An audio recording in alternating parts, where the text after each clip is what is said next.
예수님의 사역은 회개하라 천국이 가까이 왔다라는 말씀으로 시작됩니다. 회개는 사람으로 행한 모든 것으로부터 돌이켜 하나님을 향하여 서는 것을 말합니다. 이것은 성경적인 관점에서 매우 중요한 건데요. 하나님과 멀어졌던 죄인들을 하나님 나라에 들어가게 하시는 하나님의 뜻이자 우리를 향하신 사랑의 메시지가 됩니다. 우리가 흔히 예수님만 믿으면 구원받는다고 얘기를 하는데요. 그렇지만 성경은요, 내가 결단하고 다짐하는 내가 믿는 믿음으로 구원을 받는다고 가르쳐 주지 않습니다. 예수 그리스도를 믿으면 구원받는 것은 맞지만 우리가 생각하는 예수님, 우리가 정의하는 믿음과 구원은 어쩌면 성경에서 말하는 하나님과의 뜻과는 상관없는 쭉정일지도 모릅니다. 우리가 여기서 더 헷갈릴 수 있는 것은 이런 것들이 하나님을 향한 우리의 특심으로 나타나니까 분별하기가 더욱 어려운 거죠. 우리의 열심이 오히려 복음의 본질을 보지 못하게 하여 외식하게 만들어 버리는 것인데요. 성경은 이것을 살았다 하나 죽은 것이라고 말합니다. 하나님을 향한 열심을 가지고 있어도 죽은 자인 것이죠. 하나님은 이 죽음의 늪에서 우리를 건지시는데 그 방법이 하나님의 아들을 우리에게 보내주셔서 복음을 듣게 하시는 겁니다. 여기서 듣는다고 할 때 이것은 우리의 귀로 듣는 것을 말하는 것이 아니라 에스겔 11장 19절에서 20절 말씀으로 이해할 수 있는데요. 하나님께서는 주의 택하신 자들에게 한 마음을 주셔서 그 안에 새 영을 두십니다. 그래서 우리의 돌 같은 마음을 제거하시고 부드러운 마음이 되게 하시는데요. 이렇게 하시는 이유는 우리의 마음에 주의 말씀을 새기셔서 주의 뜻을 깨닫게 하시고 주의 마음을 알게 하시기 위함입니다. 이것을 위해서 예수님은 세상에 오신 것이고요. 그래서 주의 뜻을 떠나 죄의 종노릇하던 자들을 불러 모으시게 됩니다. 하나님의 계명을 우리의 마음에 새기는 것, 이것이 바로 성경에서 말하는 들음이 되는 겁니다. 이 들음이 있을 때 우리는 주와 동행하는 것이고 함께하는 것입니다. 이것이 주의 마음과 연합하는 것이고 하나님 나라가 되는 겁니다. 이 들음도 내가 듣고 싶다고 해서 듣는 것이 아니라 성령을 통해서 들을 수 있습니다. 우리의 그 어떤 헌신과 섬김으로도 믿음을 대신할 수는 없는 겁니다. 그러나 우리는 스스로 믿음이라고 정의한 어떤 행위를 통해서 하나님을 향한 믿음이 있다고 증명하려고 합니다. 우리가 가진 섬김과 헌신의 모습들이 결코 잘못된 것은 아닙니다. 다만 그것이 아무리 좋은 모습일지라도 믿음을 나타내는 모형이고 쭉정이에 불과하다는 거죠. 우리가 옳다라고 하는 것이 성경에서는 불법의 구조로 보여지는 것이고 이런 구조 가운데에 허우적거리는 것이 바로 세상이 되는 겁니다. 시편 18편 16절입니다. 그가 높은 곳에서 손을 펴사 나를 붙잡아 주시며 많은 물에서 나를 건져내셨도다. 이 말씀은 주의 권능으로 우리를 죄로부터 구원해 주시는 예수님의 사역이 됩니다. 또한 제자들에게 부여하신 사람을 낚는 어부의 사명이기도 합니다. 예수님은 죽음과 사망의 그늘에 앉아있는 자들에게 복음을 전파하셨고 이 일을 위해서 제자들을 부르시게 됩니다.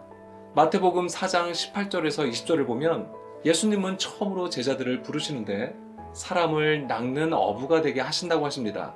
제자들의 대부분은 갈릴리 출신이기 때문에 사람을 낚는 어부가 되게 하신다는 예수님의 말씀이 무슨 뜻인지 대충이라도 알았을 겁니다.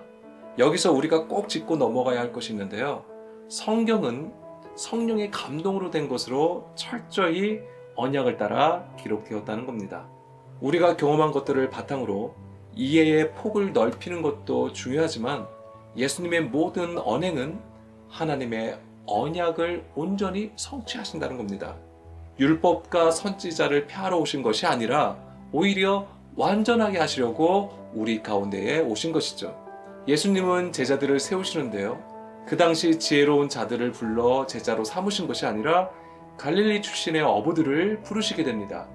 혈육이나 능력, 신분을 따라 주의 제자로 부르신 것이 아니라 하나님의 말씀을 따라 세상에서 미련하고 약한 자들을 부르신 것으로 볼 수 있습니다. 역사적으로 보면 갈릴리 지역은 외세의 침략을 많이 받았던 지역이었기 때문에 물리적으로나 영적으로나 매우 취약했습니다.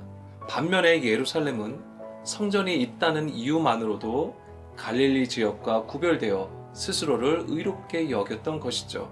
이런 분위기는 복음서에서도 볼 수 있는데요. 예수님께서 식사하실 때에 제자들과 함께 세리와 죄인들이 동석하는 것을 볼 수 있습니다. 그리고 누가복음 15장에서도 예수님의 말씀을 듣기 위해서 예수님께 가까이 나오는 자들로 소개되고 있죠. 여기서 우리는 성경에서 가르쳐주는 영적 구조를 읽을 수 있어야 하는데요. 누가 예수님께 나오는가를 보여주게 되는 거죠. 세리와 죄인들은 그 당시 사회로부터 멸시와 핍박을 받았던 자들이기도 하지만 그들은 하나님께 가까이 갈 수 없는 죄인임을 고백하는 자들이었고요.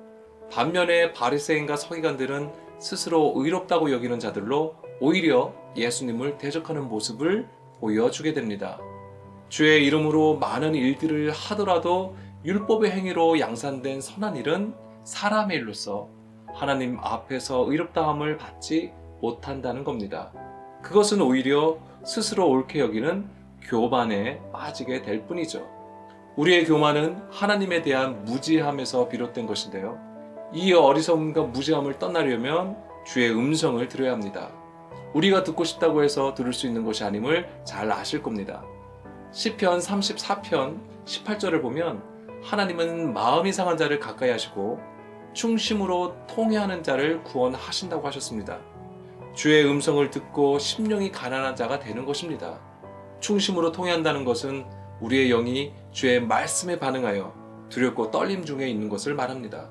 하나님은 지각이 있어 하나님을 찾고 구하는 자가 있는가를 살펴보시고 이런 자를 십자가의 길로 인도하여 주십니다.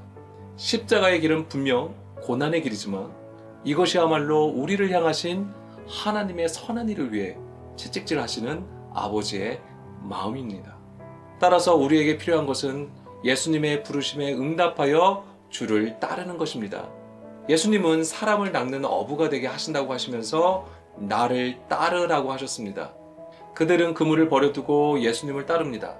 갈릴리 어부였던 그들에게 그물은 생계 수단이 되는 거죠. 그들의 목숨과 같은 겁니다. 그것을 버려두고 예수님을 따르는 것은 예수 그리스도를 위하여 그리고 복음을 위하여 자기 목숨을 잃어버린 것과 같은 겁니다. 여기서 따른다는 것은 동행하는 것으로 아콜루디오가 쓰였습니다. 이 단어는 함께 같은 길에 있는 것을 의미합니다. 길이요 진리요 생명이신 예수님께서 율법을 완전케 하시는 여정으로의 초대가 됩니다. 예수님께서 제자들을 부르시면서 사람을 낚는 어부로 세우시는 일은 언약을 성취하시는 것인데요. 이것은 예레미야 16장 16절 말씀을 성취하신 것이 됩니다. 보라, 내가 많은 어부를 불러다가 그들을 낚게 하며 그 후에 많은 포수를 불러다가 그들을 모든 산과 모든 언덕과 바위 틈에서 사냥하게 하신다고 하셨습니다. 이 말씀은 하나님께서 패역한 이스라엘을 심판하시는 것이지만 때가 되면 다시 돌아오게 하시겠다는 회복의 말씀인 것입니다. 예수님은 이 말씀을 따라 그 사역을 하셨고요. 또한 갈릴리에서 제자들을 부르시고 그 사명을 부여하시게 됩니다. 우리는 사람을 낚는다고 할 때 전도나 성교의 그림으로 이해합니다. 예수님도 내가 전도하러 왔다고 하셨기에 더욱 그러할 겁니다. 그러나 하나님의 일은 우리의 생각으로 제한되지 않습니다. 이것은 어둠 가운데 빛을 비춰주시는 것이고 죽음 가운데 있는 자들에게 생명을 주시는 하나님의 창조 사역이 됩니다. 사람을 낚는 어부가 되게 하리라. 되게 하다, 포이에오라는 단어가 쓰였는데요. 하다, 만들다라는 뜻인데 이 단어가 의미하는 것이 창조와 완성입니다. 하나님의 창조는 새로운 것을 처음으로 만든다는 사전적인 의미로 제한되지 않습니다. 우리 안에 옛 구조를 폐하시고 새하늘과 새 땅이 되게 하시는 겁니다. 더 이상 바다가 존재하지 않게 하는 거죠. 이것은 주의 음성을 듣고 예수의 뒤를 따를 때 자기라는 구조에서 벗어나 예수님과 함께 주의 길로 동행하는 것을 보여주는 겁니다. 자기라는 구조, 이것이 창세기 1장 2절에서도 볼 수 있는데요. 땅이 가지고 있는 구조를 가리키는 겁니다. 혼돈, 공허, 흑암, 기품에 빠져서 허우적거리는 것이죠. 그 땅이란 우리를 가리키는 건데 많은 물, 바다에 잠겨 있는 것입니다. 여기에서 나오려면 하나님의 영이 그 수면 위를 운행하셔야 하는 것인데요. 이것은 하나님의 선한 일이 우리 안에서 일어나는 시작이 되는 겁니다. 하나님의 영이 수면 위를 운행하심은 마치 수면 위에 바람을 일으켜 물을 마르게 하는 것과 같은 겁니다. 노아의 홍수 이후에 땅 위에 물이 가득 찼습니다. 그러나 하나님께서 바람을 땅 위에 불게 하심으로 물이 땅에서 물러나게 되죠. 우리는 바람이 불면 물이 증발하는 자연 현상으로 이해하지만 이것은 성령이 하시는 일을 보여주는 겁니다. 그리고 이것은 홍해를 갈라지게 하셔서 마른 땅을 드러내신 하나님의 권능을 보여줍니다.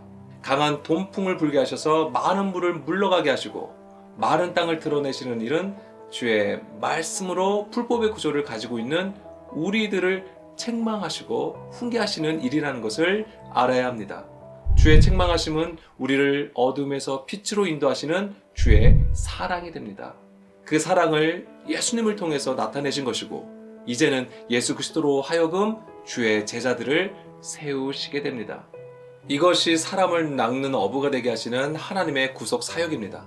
하나님의 창조를 바르게 이해할 때 예수님과 함께 주의 길로 인내하여 동행할 수 있습니다. 사도행전을 보면 사도들이 성령의 역사를 체험해도 그들 안에 여전히 불법의 구조들이 있었던 것이고 그것이 완전히 무너지기까지는 오랜 시간이 걸렸다는 것을 볼 수 있습니다. 성령의 역사는 매직이 아닙니다. 주의 말씀을 듣고 인내하여 주의 뜻을 찾고 구하는 구원의 여정입니다. 이런 부르심에 응답하여 주를 따를 때 마음이 상하여지고 충심으로 통회하는 자로 주의 이름을 불러야 합니다. 우리가 바라고 구하는 것은 우리의 필요를 채우기 위함이 아니라 주의 뜻이 우리 안에 세워지는 것을 구하는 겁니다. 각자가 처한 상황과 환경은 다릅니다. 그러나 그 시대마다 주의 부르심에 응답하여 예수 그리스도를 따르는 자들에게는 동일한 사명이 부여되는 거죠. 바로 사람을 낚는 어부입니다.